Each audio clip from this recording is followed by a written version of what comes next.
ปดเกิบเลยทั้งนี้ ปดเกิบให้เหยียบน้ำมาให้ชิแลมมาทันหมูแล้วโอ้เถอะเนาะโอ้ยเพื่อเราจะออกวิดหัวฮะชูเจ้ากับแลนฮอดสายฮอดยาแล้ว ไปเอาโอ้ยสิดองเลยโอ้เช็ดบาทนี่โอ้ไปแล้วสิดองเลยแล่นแล้วพากันแล่นแล้ววันนี้ผู้ย่านเลย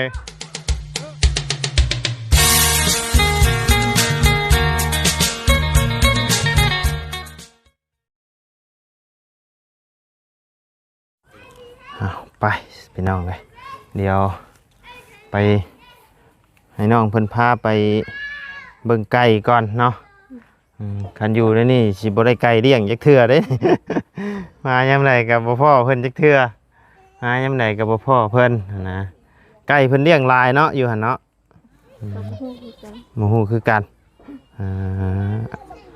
สบายดีเด้อโดยไปซะพี่น้องเอ้ยอยู่บ่ไกลบ่อยู่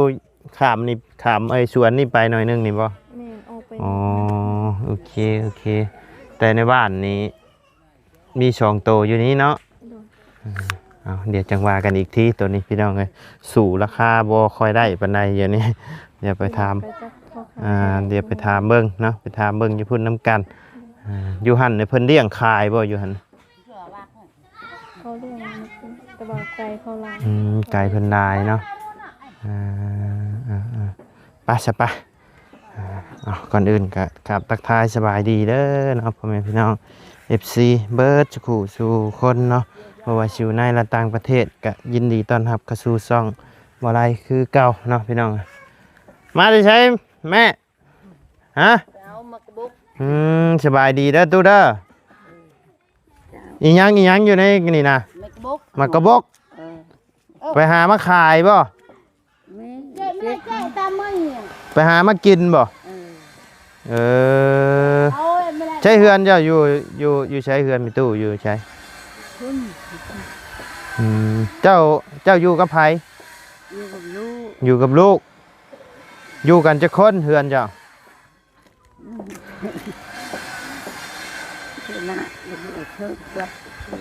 6 คนฮะ6 คนมาพี่ดูเจ้าน้องทั้งแม่ตู้เพิ่นอยู่กับไผอยู่น้ำลูกน้ำลานอยู่น้ำลูกน้ำลานเพื่อนเราอยู่ใช่หลังใหญ่บ่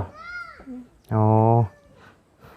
ในตู้ผ้าคิริ้วห่อทองได้นี่ใช่เนาะเก็บมากระบอกเก็บนี่เก็บไปขายหรือเก็บไว้กินนี่เก็บขายกิน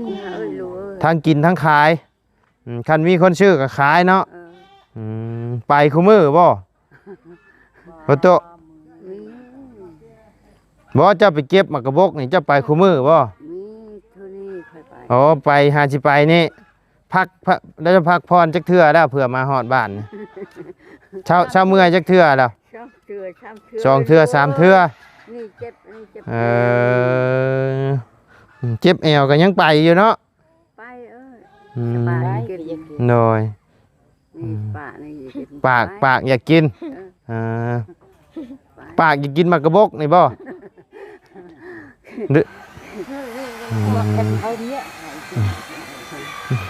ปากอยากกินแล้ววะพี่ตู้คันว่าบ่ไปก็บ่ได้กินนะตู้เนาะ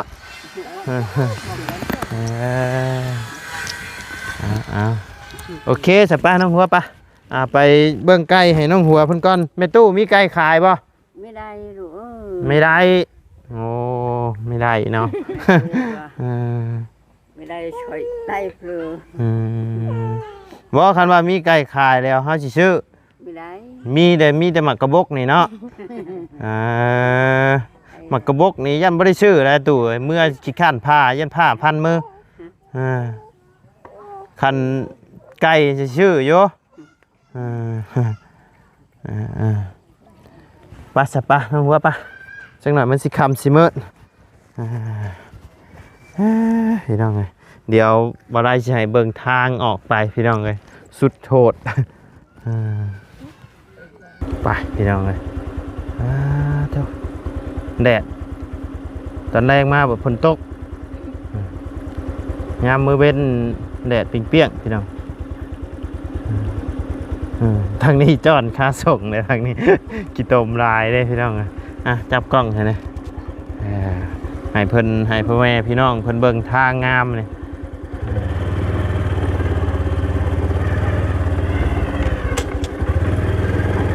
ปึ๊บปึ๊บปึ๊บพ่อแม่พี่น้องเพิ่นกัน FC เพิ่นก็ถาเบิ่งอยู่พี่น้องเพิ่นไปได้เด้สิไปซื้อไก่เพิ่นบ่เนาะไปทางคนไปทางพิษบ่นี่โอ้ย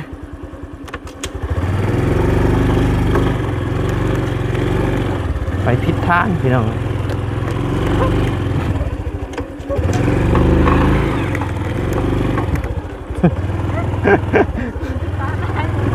ทางนี้ย่าน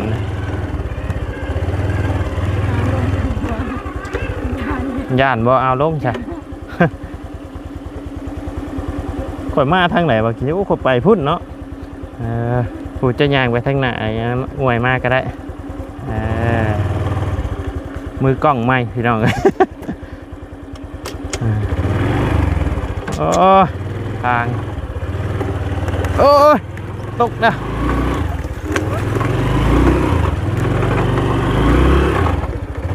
โซ่รถกันยานโอ้ยตกขี้ตมเลยไป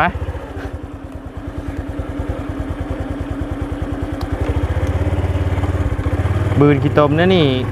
เที่ยวเปลี่ยนเที่ยวเข่งแต่โซ่เลยพี่น้องดังบวกอ้วบนี่แหละออกไปจะได้เข่งโซ่อีกเล่นเจ้ามาตักน้ำขี้ตมออกเด้อมันบ่ได้เลย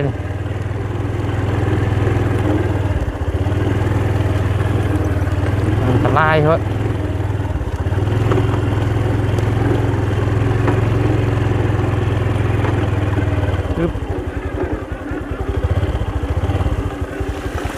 โอ้โอ้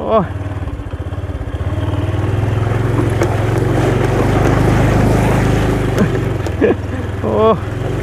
อึ๊บทางชุดโหดเลยพี่น้องไงอึ๊บอึ๊บ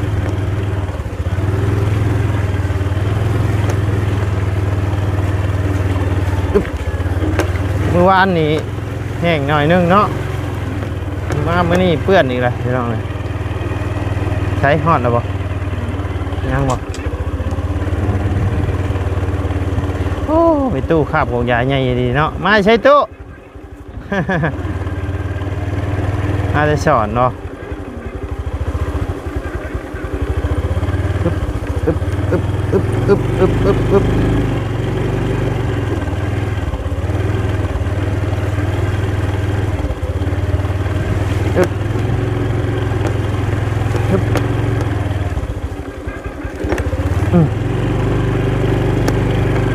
ตกกี่ตมอีกแล้วหอย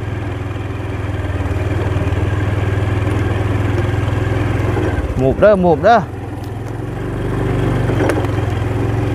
โอ้บ่ได้ใจอยากย่างเมื่อบ่ได้ใกล้เด้น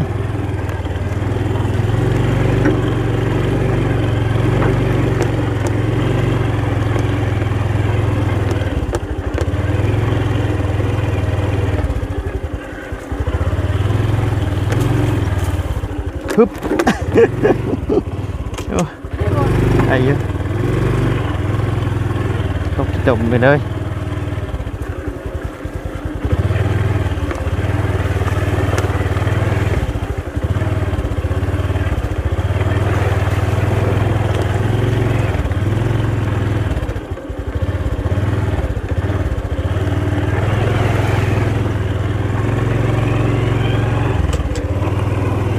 เพื่อนเรามีน้ำล่างอยู่บ่เนาะ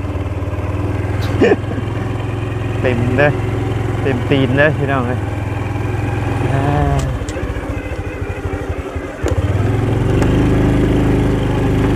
ฮะทางนี้บ่โอเค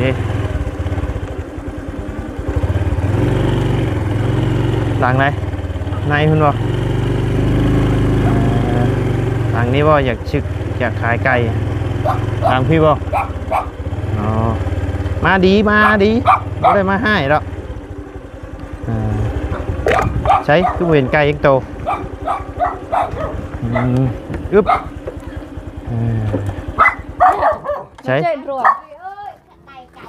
ถามเพิ่นดูฮะมีไก่ขายป่ะ อย่ายิงสับมันเกิดมาชาเดียวนึกดาวยังหอม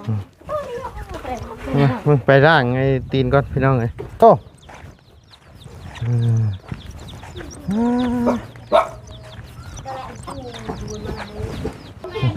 อ้โตพูดเขาจะฮู้ว่ามันซ้ำไรหนนะเดี๋ยวตอนแรกแหละเขาจะจับไปให้หนนะโตซ้ำไรจะอยากขายราคาเท่าไรหนนะกระโตแม่แล้วมันเจ้าสิขายโตเท่าไร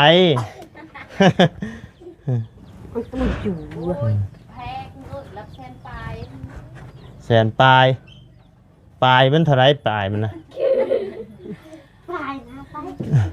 เส้น6เส้น7เส้นปลายอ่ะข่อยว่ากันนั่นแหละอยากเบิ่งโตใกล้หนะมันซ้ำไรจังว่ามันบ่มือยังไงรู้จังบอกเนาะแม่นั่นขายไก่มันเคยเกลือตอนเวทนี่ก็เกลือมันเคยมันเมื่อนี่เขาไม่ได้เกลือมันเข้าปากเข้าชวนไก่ใหญ่ได้ใหญ่กว่านี่บ่บ่ก็ใหญ่สิใหญ่อ่ะกัดบัดไก่แม่ได้ชาขายโตเท่าไรราคาเพื่อกันราคาซ้ำกันโอ้แม่จักตัวแม่จักตัวผู้ไปทำกันโอ้ตัวฉันตัวดำมันเฉลยให้ถามเจ้าแล้วเจ้าสิขายเท่าไรเจ้าเฮาให้โต50,000เฮาคือกูจะเช่น5ฮะแม่นี่จะเช่น5แม่150,000โยของแม่มาถามลูกว่าสิให้เท่าไรลูกให้50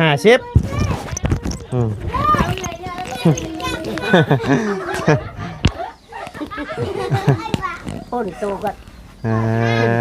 ใช้มาเบิ่งดูโตละแสนโตละ150,000 160,000ฮะ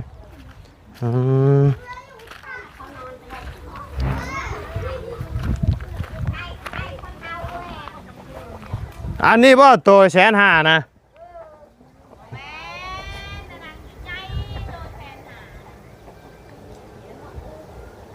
กุ๊กกุ๊กกุ๊กกุ๊กกุ๊กกุ๊กกุ๊กกุ๊กกุ๊กกุ๊กกุ๊กกุ๊กกุ๊ก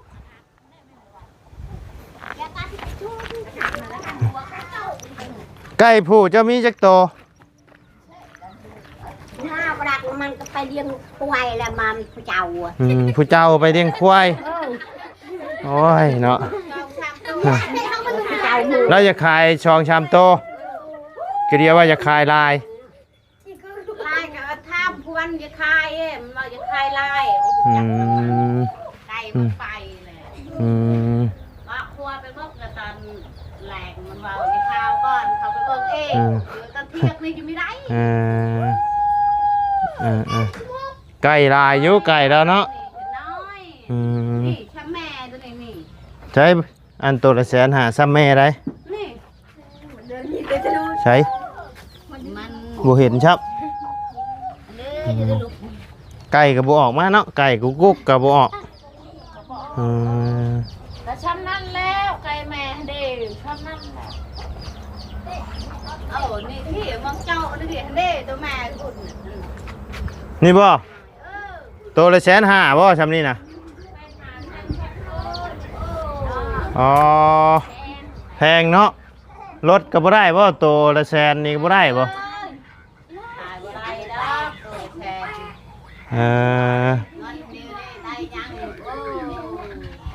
ตัวละ100,000เจ้าก็สิได้อยู่ตัวละ100,000ตัวละ150,000 2ตัว300,000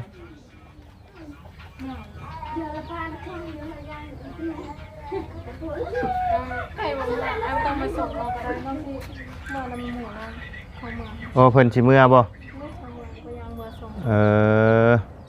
อืม ทั้งหมด อืม กระดาษเรื่องจูได้เฮาเลย อืมถ่าฮะบอกให้เพื่อนถ่าแน่ใช่ กระดาษจูได้เฮา ถ่าแน่ถ่าแน่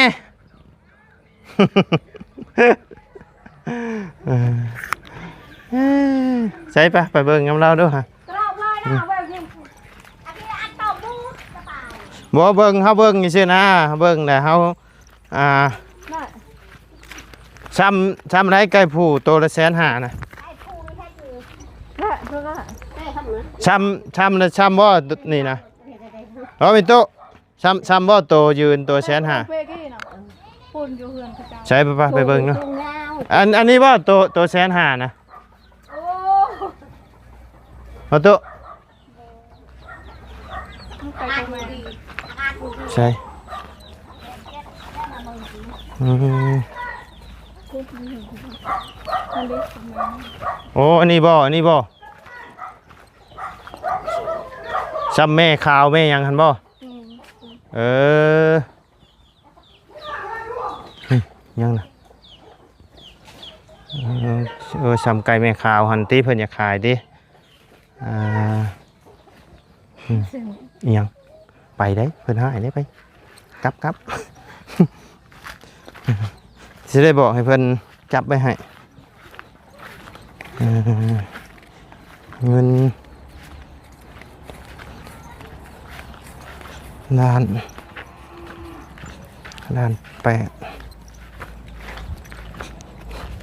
ยังไม่หรอก ล้าน8 เย้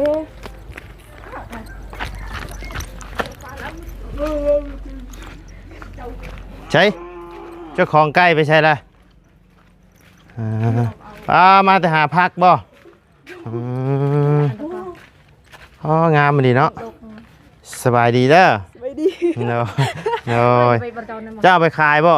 บ่เอาไปกิน เอาไปกินโอ้งามมันดีเนาะผักกูด มันตกใหม่ คนเท่าไหร่ใหญ่นะดันตัวสะอื่นเนาะเบิด ใช่เจ้าบ่เจ้าของไก่นะ อันนี้แม่อันนี้ อันบอกให้เราจับไปให้เฮานี่เด้อไอ้ไก่แม่นะเอาจักคกโตละ150,000เบิดแต่ว่าไก่ผู้ เจ้าของยังมันทัน ไก่ผู้ชองเด้อ ถามมันพอฮะนั้น ฮะ เท่ายังกันยังไม่ชุดเขาเลี้ยงไผ่เลี้ยงมัน ฉันก็ให้เพิ่นจับใบละลายเด้อมาเดี๋ยวเฮาสิเลือกเอาเด้อเสิเด้อให้เพิ่นจับไปเด้อมื้ออื่นเด้อมื้ออื่นเฮาสิมา จากโมงตื่น ก็สวยเติบอยู่หั่นแหละประมาณนี้แหละ ก็แห้งเลยเนาะ ก็มันก็บ่ตายดอกมัน มันบ่ตาย แค่มื้อเดียวนึงบ่เป็นหยังแต่ว่าเนาะจับใบให้เด้อเดี๋ยวเฮามาเดี๋ยว เท่านั้นจะมันไปแต่6 โมงคน อื ไปเลี้ยง ม ป่วย ตัวใดที่เพิ่นจะขายให้เพิ่นจับใบเนี่ยเด้อ จับราคาตามราคา เดี๋ยวมื้ออื่นเช้าเฮาสิมาถามราคาอีกทีเพราะว่าเจ้าก็ยังบ่ฮู้เนาะว่าราคาเท่าไร บ่ฮู้แหละ เออเฮาเอาโพแล้วจุมันเลี้ยงอยู่เชิดมัน เจ้าเอาผัวแล้ว เอาโพแล้ว เกี่ยวกันบ่เลี้ยงไก่กับเอาผัวนี่ โบลาเป็นลูกสาวของพ่อ อ๋อ ไก่พอลา ไก่พ่ออ๋อก็เรียกว่า เอาผัวแต่บ่แม่นเออ อันตัวกลางเนาะ มีแต่ว่าบอกเราจับไปเด้อตัวใดเราสิขายฮะเดี๋ยวมื้ออื่นเฮามาก็เฮาก็สิมาเช้ากว่านี้อยู่ดอกนี่มื้อนี้มันฝนตกแน่ มีแต่งามๆแล้ว อืม ไก่ของ นี่ที่ตัวมันงามเนาะอีหยัง เสียงคนพี่ว่า นะยานหลุดเขาใส่โชว์ โอ้เพิ่น นี่ก้อนหินชั้ เพิ่นเป็นบ้าบ่ ขึ้นนี่เออก็ไปผูกแล้วไว้เราก็อยากให้ได้เนาะ โอ้บ่ผูกเนาะได้ก้อนหินชำคานี่ทังใส่คอเฮาเกิดตาย ทางยายเจ้านะ อืม เออ นี่พอเฮาบักลัดนี่ชื่อ อืม ถือนั่น เพิ่นเป็นแต่หึงนะบ่ เป็นแต่หึกแล้ เออ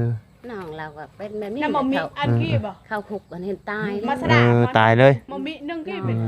ม 2คนไอ้ ก็สิเป็นน้ำตัวเดียวหั่นแหล้วเนาะเด่นตัวนั้นแหละ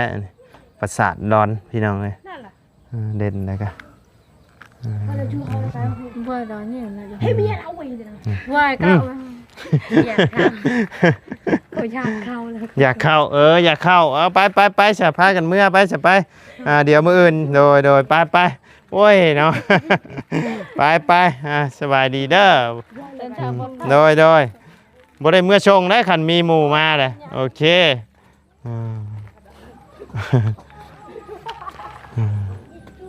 หมาย่านหมาบาดนี้พี่น้องนะมันครบบ่ bố dàn con bên ba hai ย่านใช้ออกทางนี้แม่นบ่ dàn không sổ không được ย่านโชว์รถ ดุดแหละมันอันนั้นตลอด ย่านโชว์รถติ bố cái lúc quay là hợp hở แล้วก็ใช้ก็แก้เขาผัก ปดเกิบเลยทางนี้ ปดเกิบแห้งเหยียบน้ำมาแห้งชิแลนมาทันหมู่แล้วโอ้โธ่เนาะโอ้ยเพื่อเราสิออกวิดหัวฮะจุเจ้ากับแลนฮอดสายฮอดยาแล้ว ไปเอาโอ้ยสิน้องเอ้ยโอ้เช็ดบาทนี่โอ้ไปแล้วพี่น้องเอ้ยแล่นแล้วพากันแล่นแล้วบัดนี้ผู้ย่านเลยเช็ดบัดนี้ตบกี่พงไปแล้วพี่น้องเอ้ยบัดนี้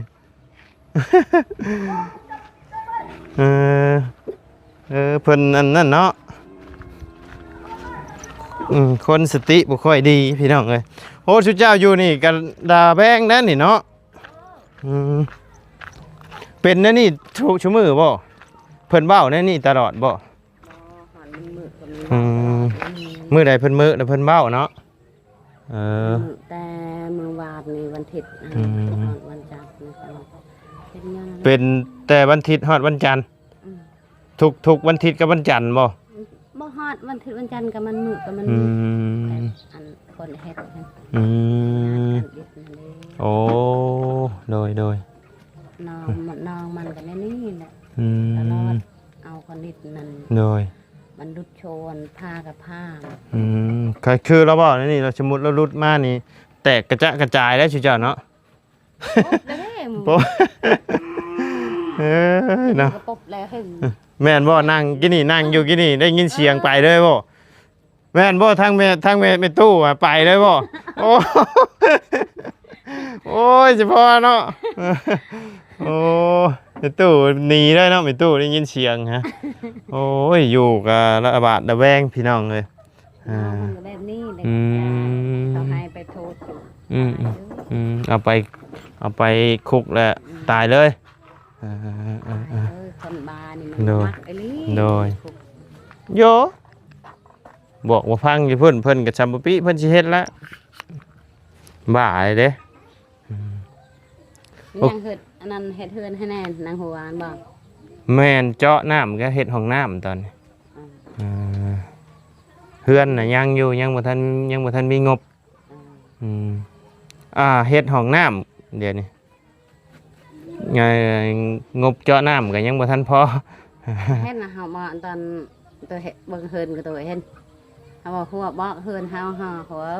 เบิ่งทุกเลยเฮาเขาจะกินก็บ่มีใช้เฮือนเจ้าอยู่ใช้นี่ผักเฮือนก็ตัวเบิ่งนั้นบ่แม่นเฮือนเจ้าบ่ใช่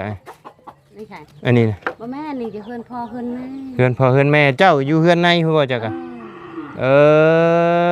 เฮ็ดนั่นมุงชังทีหันเอาชังทีเก่าเขาจือเฮ็ดพระราชนี่ก่อนเฮ็ดกินหันก็กูไปบ่ดีที่ทะลุอันตลาดโดยโอเคเด้อเฉเอ้ยเด้อเดี๋ยวมื้ออื่นเฮาสิเข้ามาบอกเราจับไว้เด้อตัวไรแล้วสิขายนะเฮาก็บ่ได้ซื้อหยังมาฝากจับ มาเบิ่งไก่ก็เลย6โตก็เอาเนาะแม่นจับไปโดดตัวที่เราสิขายน่ะมาเดี๋ยวเฮาสิเบิ่งเงินเฮาแหละเงินเฮาพอสำใดเฮาสิเอาตามเงินเฮาหั่นแหละเด้อ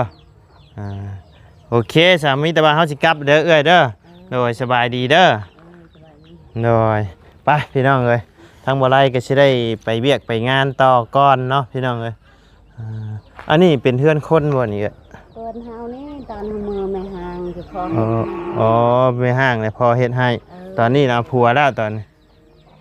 เอาพวกเก่านั่นพวกว่าลุดพอดเฮาบ่ได้กินยามาแล้ว แต่เจ้าก็มาอยู่นี้บัดนี้ อันนี้จะไปหุดข้าวช่วยน้อง เจ้าก็ยังนอนอยู่หั่นบ่เดินี่ บ่ได้นอนเฮือนเฮาอยู่ใน อยู่ในพ่เพื่อนหลังนี้ปะแล้วเนาะ โอเคสไปพี่น้อง งามกว่าเพิ่นนั่นอีก คือบ่พาผัวมาอยู่พี่ซะ อ้าวดินเขาดินนองที่มันลูกมันเบิด มันบ่แม่นดินเฮาเองเนาะ ดิน ดิน ดินตอนในหันกับดินเขา โดยโอเคสปะพี่น้องเอ้ยทั้งบ่ไลก็สิได้ขอจบคลิปปิดคลิปลงไว้เพียงสำนี้ก่อนเด้อพี่น้องเด้อขอบคุญขอบคุณพ่อแม่พี่น้องและ FC เบิดทุกคู่ทุกคนเนาะที่เข้ามาติดตามและรับชมทั้งช่องบ่ไลเนาะสำหรับคลิปนี้ล่ำลาเด้อพี่น้องเด้อสบายดี